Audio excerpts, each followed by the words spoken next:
Ndasubiye kubaramutsa mwe banywanyi mukurikira iyi mboneshakure yacu ari nayo yanyu Shiramatsiko TV. Ni imboneshakure imwe rudende idushikiriza inkuru n'ibiganiro utaronka ahandi. Uyu ni umwanya w'amakuru agezweko ari kuvugwa ngaha mu gihugu c'u Burundi, aho ino mboneshakure yacu ari nayo yanyu Shiramatsiko TV ibategurira amakuru ahambaye cane aba ari kuvugwa mu bisata bitandukanye, aba ari kuvugwa mu butungane, aba ari kuvugwa mu cibano, aba ari kuvugwa ku mbuga ngurukana bumenyi, aba ari kuvugwa muri politike ndetse n'andi yose mutamenye muba mwaranyegejwe turatohoza amaze tukabashikiriza ido n'ido. Tubazaniye amakuru ahambaye cane kandi ateye ubwoba ari kuvugwa ngaha mu gihugu c'u Burundi, aho uno mugoroba hashobora kuba akantu kuko abatari bake baremeza ko Perezida Evariste Ndayishimiye yaba yamaze no kwinyegeza kubera ibintu bitangaje kandi biteye ubwoba biriko biravugwa ngaha mu gihugu c'u Burundi, aho kwa Ntare House umutekano wongerejwe ku rwego rukomeye cane, hakaba hari n'abasanzwe bacungera umukuru w'igihugu c'u Burundi Generali Evariste Ndayishimiye bamaze guhindurwa. Ibi byose nyine bikaza byerekana ko ibintu bitifashe neza ku kirimba c'umukuru w'igihugu c'u Burundi. Turabigaruka ko mu idonido rya makuru, aho tuza kubabwira amabanga ahambaye cane duhejeje kuronka ndetse n'ibintu biteye ubwoba byerekana ko mu Burundi ibara ryenda kugwa, kandi akaba ari ibintu byerekana ko abarundi barambiwe ubutegetsi bwa Perezida Evariste Ndayishimiye. Turaza no kubabwira ibintu biriko biraba mu gihugu c'u Burundi bijyanye n'ubunyonyezi ndetse n'amanyanga ari gukorwa n'abategetsi bakomoka muri CNDD-FDD. Ibi byose bikaba bibazwa umushikiranganji wa mbere Gervais Ndirakobuca, aho benshi bavuga ko rwose iyi minsi abarundi babayeho nabi cane, aho umwe wese ari kwadukana icyo ashaka agakora icyo ashaka. Ibi akaba ari ibintu biriko birashavuza abatari bake mu gihugu c'u Burundi, kugeza naho bamwe batanguye guhunga igihugu kuko babona neza ko kuba mu gihugu c'u Burundi ari ibintu bigoye cane kandi biteye ubwoba.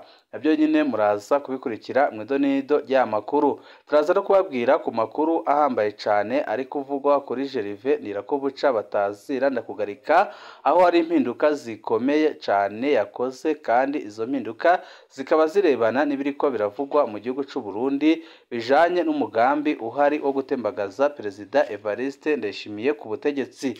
Ni byinshi twabateguriye tugira ngo tubashikirize, wecu ubusabwa nta kindi, niba ukunda amakuru n'ibiganiro tudahwema gucisha kuri uno muyoboro wa YouTube Shiramatsiko TV, ukaba utarabyonda kuri sabone, aka ni karyo keza ko gubyondaho kugira ngo uko dushizeho amakuru n'ibiganiro bene nk'ibi ujye uba uwa mbere mu gushikirwa nabyo. Mbere yuko tubabwira ibiriko birabera ku kirimba c'umukuru w'igihugu c'u Burundi Generali Evariste Ndayishimiye, tubanze tubabwire imyidogo ijanye n'abazokora rusansuma y'abanyagihugu iri ibandanya. Benshi bakaba batabaza umushikiranganji wa mbere Gervais Ndirakobuca gukora ibishoboka byose kugira ngo amenye ko ibyo yategetse ari byo biriko birakorwa uyu munsi, kuko abakomoka mu mugambwe uri ku butegetsi bariko barakora amanyanga akomeye cane kandi ateye ubwoba. Ejo ko harabahaye inkuru ivuga imyidogo iri henshi mu gihugu ijanye n'ingene bazakora rusansuma bariko baratorwa. Uyu munsi turagaruka ku turorero tubiri gusa ku ngene ejo byari byifashe ku makomine abiri: komine Gitaramuka yo mu ntara ya Karusi, komine Itaba yo mu ntara ya Gitega. Abanyagihugu baridogera abasitanteri Pascaline Ndagijimana Domiciye Nyandwi, bagasaba umushikiranganji wa mbere Gervais Ndirakobuca gukurikirana ko amategeko yatanze ariko arubahirizwa neza. Umunyagihugu wo muri komine Gitaramuka yanditse ati: mahoro, ibintu byanse mw'ibi bintu bya rusansuma, kubona basubiriza abantu bahari kandi bari bamaze kwemerwa, ni ibintu biteye ikibazo gikomeye cyane. Ibyo byabereye muri komine Gitaramuka mu ntara ya Karusi, aho abari bahiswemo basanze babasubirije mu gatondo, kandi byasaba ko basubiriza umuntu adahari canke adakwije dosiye. Intwaro y'Ikarusi yanse ni ukuri mutuvugire kuko ibintu birakomeye cane. Twashimye ko hari amanyanga yatumye hari ibintu byinshi bigenda bimenyekana, benshi bamenya ikibi abarundi bariko barakorerwa n'abategetsi bakomoka muri CNDD-FDD, kandi bamenya ko ibintu bimaze gukomera mu gihugu c'u Burundi. Wo muri komine Itaba nawe yanditse ati: mwiriwe, ibintu biriko biraba muri komine Itaba ni akamaramaza, aho umuntu ashobora gukurwa muri rusansuma ata kintu na kimwe abuze.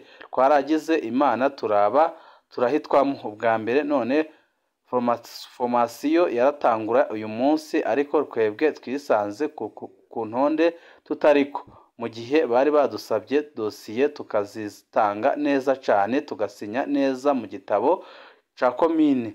Uyu munsi niho rero twisanze ku ntonde turiko twituye buramatari. Uyu munsi niho twisanze ku ntonde tutariko twitura buramatari, araza hama aradusaba kwiyandikisha, turiyandika twangana n'abantu 19 twisanze tutariko, hama aca avuga ko babyiga iby'iwacu.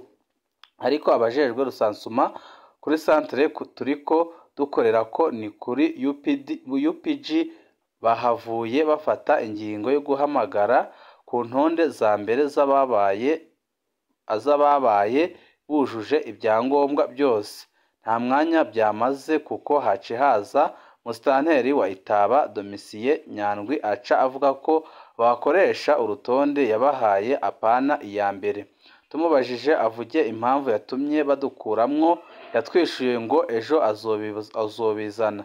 Tumubajije ko abandi babishize imbere y'amazina bakuyemwo n'icabakuyemwo, yishuye ko nawe azobizana ejo. Tuguma kwibaza impamvu akajagari kadutse mu makomine abiri gusa, Itaba na komine Gitega, ariko izindi komine dukorera hamwe nka Makebuko na Giheta basanze bikoze neza cyane. Twashaka mudufashe mutubarize igituma bakuramwo abantu bagashiramwo abiwabo batanabaye bujuje ibisabwa. Muri komine Busoni bo basaba gusubizwa amafaranga bari gufungura ejo haheze. Uwaho yanditse ati: amahoro Mutama, mbanje kugushimira ku kigoro ukorera abarundi mu kudushikanira ibibazo tukunda guhura nabyo, kandi byinshi bigatorerwa umuti. Hama nanje aho mperereye muri komine Busoni ku kijanye n'iyi rusansuma bazokora rusansuma yimirije, ni ukuri turashima cane ukuntu iriko irerekana ubutwari mu kwerekana ko ari umurwi wigenga by'ukuri. Turashimira kandi na CCR Busoni ukuntu ata ntonde zashizwe ahabona na BCR bariko barahindura. Nibyo bahinduye usanga byumvikana kuko CCR Busoni yasubirije abakozi ba leta hamwe n'abantu basanze baronse bose kandi bubakanye bava mu rugo rumwe. Ibyo nabyo bikaba ari byo byari byasabwe n'umushiranganje wa mbere. Ingorane dutanguranye nayo nuko dutashe tunyoye amazi gusa, tukibaza tuti mbe aya mazi arahuye n'ibihumbi 18 fabo twabonye agenewe gufungurira uri muri formasiyo. Twebwe dusaba ubidushirire ahabona kugira nyakubahwa umushiranganje wa mbere abimenye ko hari byo twimwe. Twebwe dusaba ko amahera yaragenewe ibifungurwa by'uno munsi wa mbere boyaduha kuko tutayafunguye kandi twategerezwa gufungura. Murakoze mudutangire ubwo butumwa. Tuve kuri iyi nkuru, amakuru yacu tubandanize ku bindi biriko biravugwa ngaha mu gihugu c'u Burundi, biriko biravugwa n'abarundi batari bake bemeza ko aho igihugu kigeze uyu munsi kigeze ahatemba kubera ibibazo bitandukanye biriko biribonekeza mu gihugu, aho atagitoro, atasukari, atamuyagankuba, atamazi. Ibi byose nyine bikaza byerekana ko iyi ntwaro ya CNDD-FDD iraniwe cane. Abanyagihugu ku mutumba Bugera muri komine Kirundo babona ko basa n'abibagiwe ku bijanye n'amazi meza. Benshi bavuga ko banywa ay'ikiyaga Rwihinda. Bemeza ko indwara zifatiye ku isuku rike nko gucibwamwo ku bana, inzoka zo mu nda n'indwara zo ku rukoba zikunze kubabangamira cyane. Basigura ko iyo bashatse amazi meza bagenda ibirometero biri hagati ya 4 na 5 barondera isoko rya Rusengo.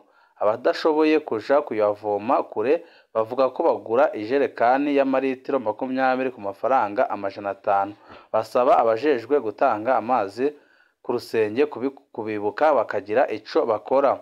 Ujejwe inyubako mu biro bya musitanteri w'iyo komine amenyesha ko ico kibazo kuri uwo mutumba bakizi.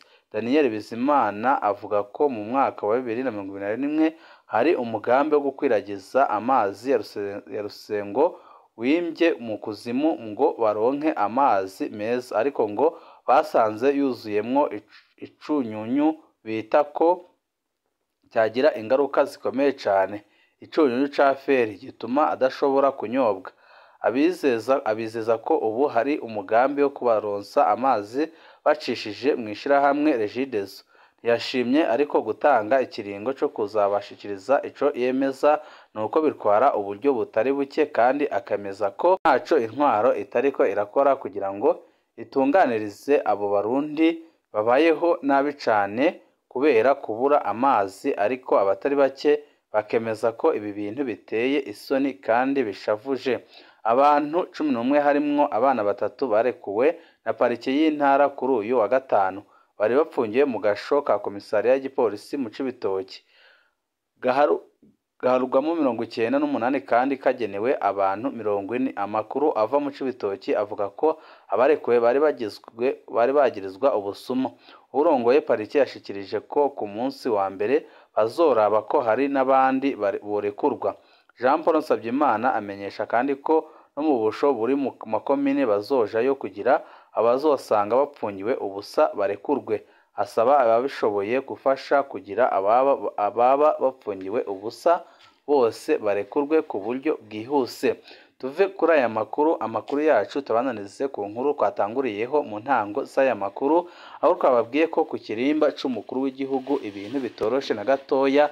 Hakaba hari amakuru avuga ko Perezida Evariste Ndayishimiye yoba yamaze kwinyegeza, akaba yavuye ku kirimba c'umukuru w'igihugu, akaba yagiye ahantu hatazwi, aho benshi bemeza ko yaba yiketse ko kuri uno mugoroba ashobora guterwa kudeta ikomeye cyane ikozwe n'ibihangange bikomeye cyane bikomoka muri CNDD-FDD, kuko abakomeye cyane bakomoka muri CNDD-FDD baremeza ko Perezida Evariste Ndayishimiye icyamuzanye ku butegetsi ari ukubacafuriza umugambwe ndetse no gusambura igihugu c'u Burundi. Akaba ariyo mpamvu bari guca ku biti n'amabuye kugira ngo bakore ibishoboka byose bamukure mu nzira, amaze barebe ko umugambwe wabo CNDD-FDD abarundi batawukuraho amaboko. Ibihe byiza nibyo ndabipfurije banywanyi bacu. Mu kandi kanya kari buze turaza tubaha umuco kuri iyo nkuru duhejeje kubabwira irebana n'ibiriko biravugwa ku kirimba c'umukuru w'igihugu c'u Burundi Evariste Ndayishimiye kwa Ntare House. Ibihe byiza nibyo ndabipfurije.